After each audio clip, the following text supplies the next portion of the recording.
Olá, boa tarde. Bom, nesse vídeo eu gostaria de continuar conversando uma coisa que eu comecei num vídeo passado, que era sobre o importante de você se permitir chocar as pessoas. Porque quando você gagueja, com as pessoas elas vão ficar assim, né? Nossa, que né, essa pessoa ela, né, é tão confiante, né, gaguejando assim, ela não tá submissa, ela não tá de cabeça baixa, pelo contrário, ela tá se colocando, né? Ela tá, enfim, tá assim. Então a gente. Eu falei da importância da gente se colocar esse novo modelo possível, essa nova referência, esse novo paradigma.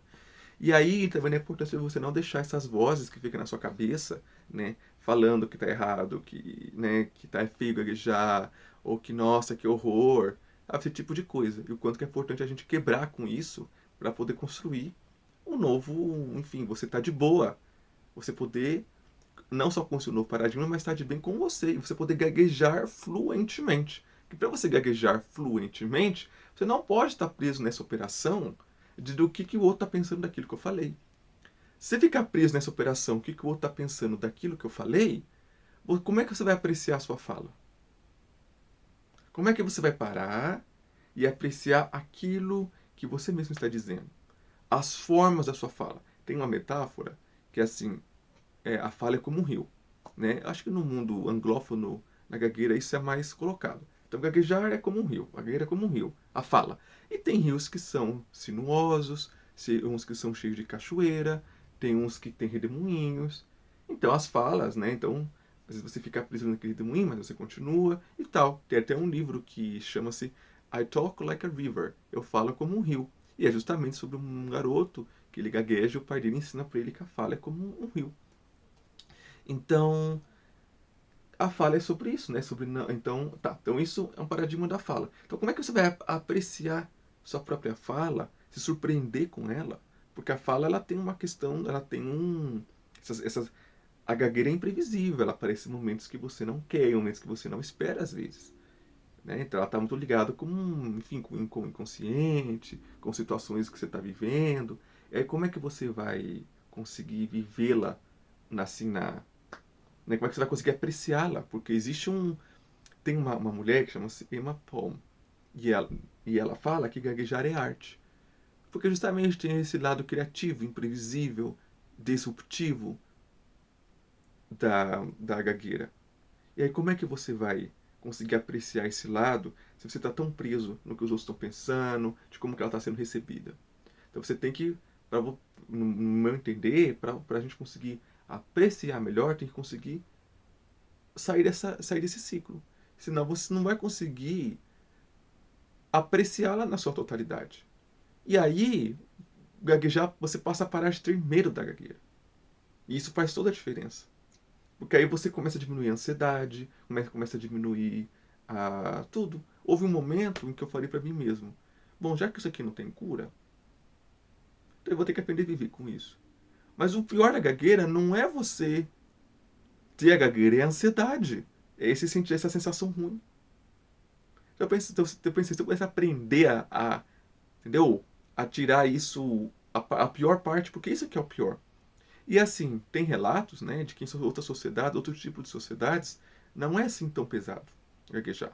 Não é uma coisa assim, nossa, entendeu? Parece que na sociedade industrial, na sociedade capitalista, né, que tem dinheiro, com esse tipo de associação, aí sim gaguejar ficou mais pesado. Mas que as sociedades tradicionais, assim, mais, enfim, menos industrializadas, em que o tempo é avaliado de outra maneira, em que as relações pessoais ainda se processam de outras maneiras. Então, nesses contextos, gaguejar não é assim tão, não é uma coisa assim tão penosa. Não existe tanto estigma. Então, se assim é, né? Então, assim, claro, vivemos numa sociedade industrializada, né? Vivemos num mundo capitalista século XXI. Ok, mas a gente não vai entregar os pontos assim. Aí cabe a nós construir uma outra sociedade possível e estar ciente desses, enfim, essas coisas que são colocadas, né, para a gente poder pensar criticamente e ver aquilo que a gente, enfim, que mundo que a gente quer viver, em que psicológico que a gente quer ter. Então, eu acho que eu tô falando assim porque para mim foi muito melhor quando eu consegui mudar essa perspectiva e viver num campo assim, e poder ser brincalhão com a minha fala, e poder ser assim, tirar o peso, e poder senti-la com mais fluidez. Vamos colocar assim, gaguejar fluentemente. Ai, que delícia! Aí agora sim, agora quando eu gaguejo, não é mais um buraco. Ai, não, eu continuo. E é de boa, porque faz parte de mim e é uma expressão minha. Eu acho que isso faz toda a diferença. Então, yeah. Então, basicamente é o que eu experienciei. E eu acho que gaguejar é um ato político, sim, quando você é confiante na sua gagueira, quando você é artístico na sua gagueira, quando você é hum, quando você tá harmonizado com ela, e aí sim você consegue gaguejar fluentemente, e aí sim você consegue ah, aí sim você consegue vivê-la assim com o melhor que ela tem, porque tem muitas coisas boas na gagueira, embora possa parecer meio louco, contraintuitivo, mas é. E, enfim, vamos falar disso, pretendo falar disso em outros vídeos, porque já me trouxe muitas coisas boas. E pode ser com muitos gatos que eu já conheci, muitas coisas boas também. Só é difícil ver, tem muito sofrimento, mas tudo tem dois lados. Então a gente tem que focar no lado bom também. Então, acabo aqui e até o próximo vídeo. Ah, claro, eu esqueci.